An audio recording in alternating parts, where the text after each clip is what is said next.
بسم الله الرحمن الرحیم. السلام علیکم. زما نوم نهارجي دی او د نهارجي په نوم باندې پینټینګ هم کوم او زه چې د توډیر اوسیدونکی یم د ډسټرک مردان او دا زما خپل د بابا علاقه ده. د بابا کلی مې دی توډیر. زما پیدایش هم دلته شوی و. نو په لومبي ځل باندې چې ما د خپل یو استاد و چې د هغه تصویر ما مطلب دا دی پوره ښه مې نه و جوړ کړی، خو ټرای مې کړی او کوشش مې کړی. نو هغه بیا په کلاس کې یو چې وکتو نو بل ملګري ترې واغست، داسې ورو ورو استاد له ورسېدو. نو د هغه وخت نه هغه استاد چې هغې چک کړو نو هغه وویله چې یاره واقعي چې تاسو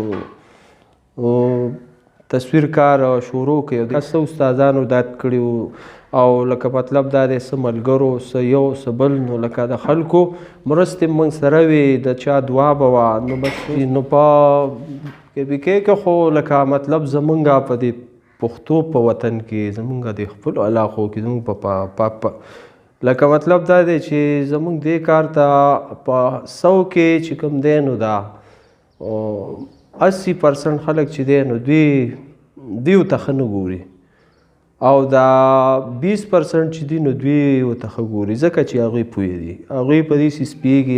په دې کې خو بلا ستونزې ما ته راغلي دي او لکه په شارټ په مختصر الفاظو کې به لکه زه صرف دا ووایم چې د کور نه به زه پټ ووتم او پټ به زه مطلب دا دی ما به ځان له چې کوم د دې پینټینګ دپاره کوم څیزونه دي هغه به مې را پیدا کول. او لکه چې بیا به رالم نو ډېر ناوخته به کور کې زه رټلی شوی مې هم ډېر وهلی شوی مې هم، خو د دې فن دا جنونیت په ما کې دومره په ما باندې دومره زور او په ما دومره سوار و چې لکه مطلب دا دی زه یقین وکئ زه دغې ته تیار وم، خو لکه مطلب دا دی ما چې زه څه زده کړه وکړم او زه په دې کې مخکې لاړ شم. نو د دې مثال لکه مطلب د ژورو اوبو دی د یو سمندر دی او په سمندر کې چې سړی ورغوپه کېږي نو لکه ښه پکې لاندې ځي. زه خو اصل کې جي آیلټیوب باندې کار کوو، آیلټیوب کې کار کوو، په واټر کلر کې کار کوو، په نیمل کې کار کوو، لکه آیل پینټینګ باندې کار کوم، لکه په کینوس سره موږ کار کوو. د دې نه علاوه زیاتر واټر کلر کې هم کار کوو او زیاتر زه خو پکې لکه مطلب دا دی سپری پینټینګ هم کوم چې کوم په 3D دغه ورکوي که نه.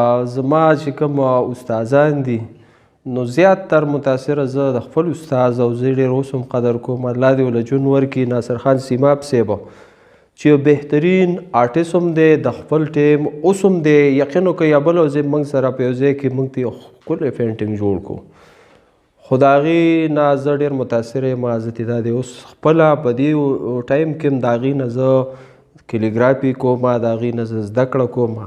نوو زده کوونکو ته خو بس دا پیغام ورکوم چې آرټ یو بهترین فن دی او لازمي دا نه ده چې ته آرټ زده کړه او ته به نور څه کار نه کوې او لکه بس ته به په دې باندې ژوند کوې.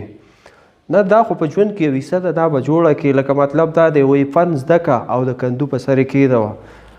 آرټ زده کول پکار هر خاص او عام له پکار دی. آرټ چې کوم دی نو دا د سلیمان علیه السلام د دور نه شروع شوی دی د 3D په شکل کې او تر اوسه دمه مطلب دا دی چې دا چلیږي. نو لکه آرټ خو ډېر بهترین څیز دی او نوې کله خو نن سبا لکه که خیال وکړئ موږ په هغه ټیم کې دا زده کړې کولې چې نه نیټو نه انټرنیټ و نه کیمرا وه نه خو ډېر د سادهګۍ ټیم و او په هغه دور کې به موږ یو څیز به مطلب دا دی په نظر کې واغستو رابلو دلته به هم په کینوس کې بندو په بوټ کې به هم جوړو.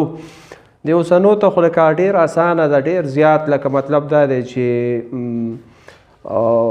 انټرنیټ ته دی ډېرې مطلب اسانې ذریعې راغلي د هغې په ذریعه باندې دوی ډېر مخکې تللی شي. نو نوې کل ته دا زما د سیډه یو دغه دی چې راشئ او زده کوئ، ښکلی فن دی او انشاءالله چې ډېر مخکې به پکې لاړ شئ. د روحستان ټي وي د ملګرو ډېره مهرباني.